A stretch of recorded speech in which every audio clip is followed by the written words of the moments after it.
మీరే పక్కన వీళ్ళు కూడా లోపలికి ఎవరు రారు. అక్కడ వస్తే మనుషులు వస్తే కూడా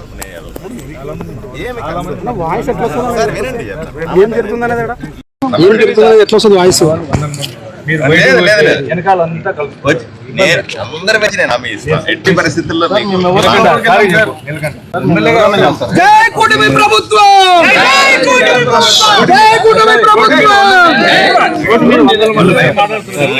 మన వాళ్ళు రోడ్డు మీద 100 మంది ఉన్నారు, బయటికి లేదు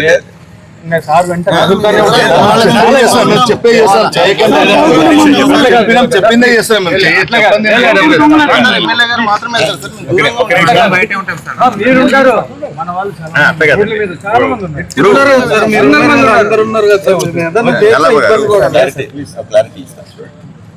16,000 మందికి ఉద్యోగాలు ఇవ్వడం మంచి పద్ధత కాదా చెప్పండి? కూటమి ప్రభుత్వం మంచి చేసిందా లేదా చెప్పండి. ఒక ఉద్యోగం ఇవ్వడం కూడా కష్టమే అన్న ఈ సందర్భంలో 16,000 పైన ఉద్యోగాలు ఇవ్వడం అన్నది అవసరమా కాదా చెప్పండి?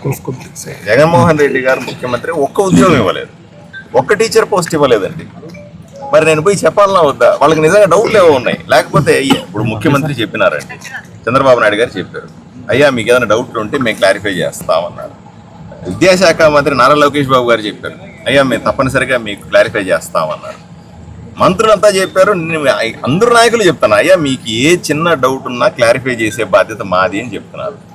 అది కూడా వినకుండా ఒక రోజు అంటే పర్లేదు సార్ రాజకీయ లబ్ధి కోసం చేశారనుకుందాం, ఇదే పని పెట్టి ప్రజలకి తప్పుదోవ పట్టించడం, ప్రజలకు తప్పుడు సమాచారం ఇవ్వడం చట్టపరంగా ఒప్పుకుంటామా మనం చెప్పండి? ఆలోచించి. ఇప్పుడు నేను ఎమ్మెల్యే అండి, నా ఊర్లో ఏది జరిగినా నేనే బాధ్యుడిని. ఇప్పుడు నేను వీళ్ళకే ఎమ్మెల్యేనా? వైఎస్ఆర్సీపీ నాయకులు కూడా ఎమ్మెల్యే కదా, నేను అందరు కదా, ఊర్లో అందరికీ ఎమ్మెల్యే కదా. ఇప్పుడు నేను వాళ్ళ మీద కొడతాను తిడతాను అంటున్నానా? అయ్యా బాబు మీకు అర్థం కాలేదమ్మా, మీకు డౌట్లు ఉన్నాయి చాలా, అందువల్లే మీరు ఇలా వ్యవహరిస్తున్నారు, మీ డౌట్లను క్లారిఫై చేస్తాను అని చెప్తా ఉన్నాను, అంతే, అంతమించి ఏం చేయలేదు. దయచేసి నేనేమీ చేయను, నేను పూర్తి హామీ ఇస్తాను, మీకు ఎట్టి పరిస్థితుల్లో లా అండ్ ఆర్డర్ ఇబ్బంది రాదు. మీకు ఏ చిన్న సమస్య వచ్చినా నేనే వెనక్కి వస్తాను, అది కూడా హామీ ఇస్తాను. ఏ చిన్న సమస్య వచ్చినా సార్ సమస్య అవుతుందంటే నేనే వెనక్కి వస్తాను. సార్ క్లారిటీ ఇస్తారు సార్, రేపు ర్యాలీ కూడా చేయరు వాళ్ళు, దానికి సమాధానం చెప్తారు. సమాధానం చెప్పడానికి మేము పోతాం.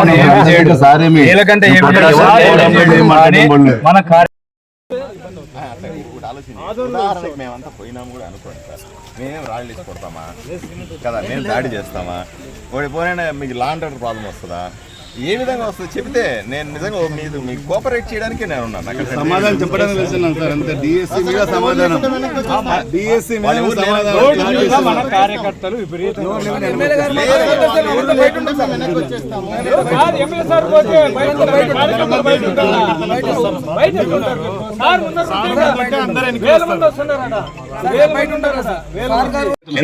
సమాధానం చెప్పడానికి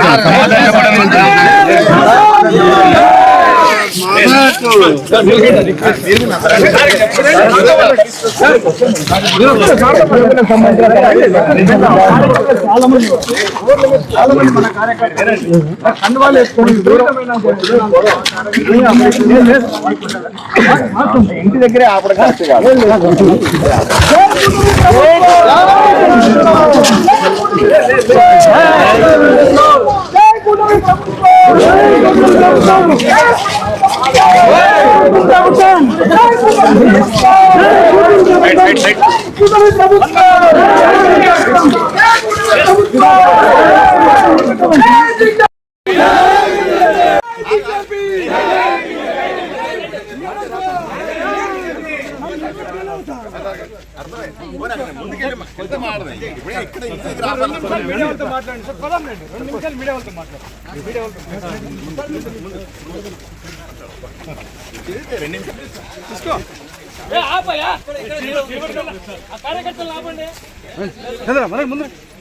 చంద్ర